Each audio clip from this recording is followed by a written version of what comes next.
Hey guys, and welcome to VP Canine Education. Now this is lesson number 3 in a mini series I'm doing for people looking to train with me, start one of my programs, or just looking to learn more about dogs. And in today's video we're going to be looking at Jajak's 4-window theory. Now if you haven't heard of Jajak or you haven't seen the video that he put out on this subject, I'll leave a link to it in the description down below. But if you are serious about training with me, then this is something that you're going to have to know. So this is going to be my best interpretation of the theory, but full credit for this goes to Jajak, and I just hope I do it justice. So the theory suggests that dogs basically have 4 states of being, or 4 windows of opportunity, or the way I like to put it, which is 4 things that they could possibly be looking to do in any one time. Now these 4 windows are the following. You've got the play with me window, which is simply the dog looking to play with the owner or interact with them in some sort of playful way. For example, playing tug or playing fetch, you get the deal. Then you've got the free liberty window. Now this is simply the dog's opportunity to go do what it wants, go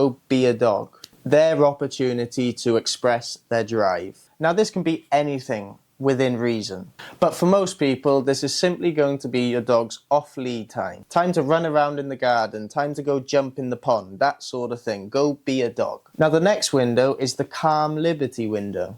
Now this is where the dog is free to go and do what it wants, but it has to be calm, okay? This is their opportunity to relax, to chill, to sleep. For a lot of people, their dogs are going to be in this window as soon as they go home. For others, it might be when they go to visit grandma's house. Maybe they're going to the cafe or to the restaurant or to the bar with the dog.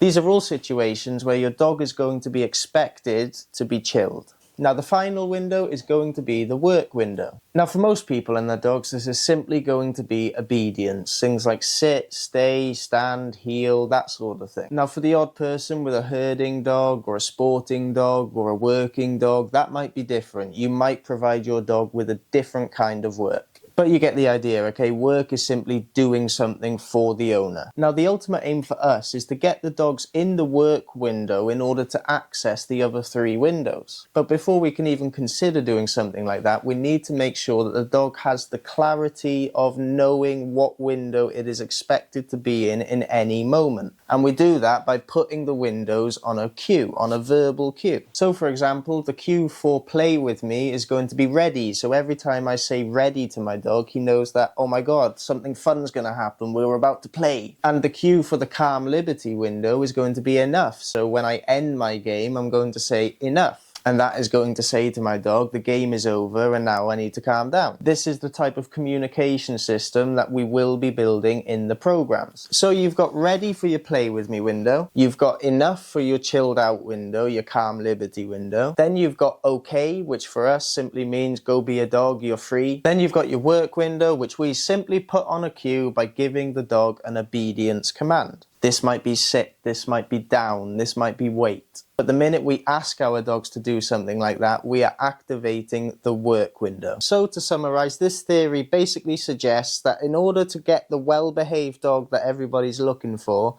we need to give the dogs access to each one of these windows and just the right amount, okay? It's no good having a dog that is always in the find their own fun window. That dog is not really going to want to listen to the owner and is not really going to bond with the owner because they're always finding their own fun. And these are typically dogs that are always off lead and always doing what they want in the home with no rules or boundaries. Few and far between, but they do exist. So making sure that the dog has access to each one of these windows and not too much of one particular window, and providing the dog with clarity of knowing what window they're expected to be in whenever they cross a certain threshold or enter a new environment is going to bring out the best behavior in our dogs. And this is all done through a good communication system that the owner has been educated on how to utilize and the dog has the clarity of understanding. And if you are interested in building a communication system just like this, then go to our website, get in touch with us, and we'll be more than happy to help. I'll leave a link for that down below. Thanks for watching, and I'll see you in lesson 4.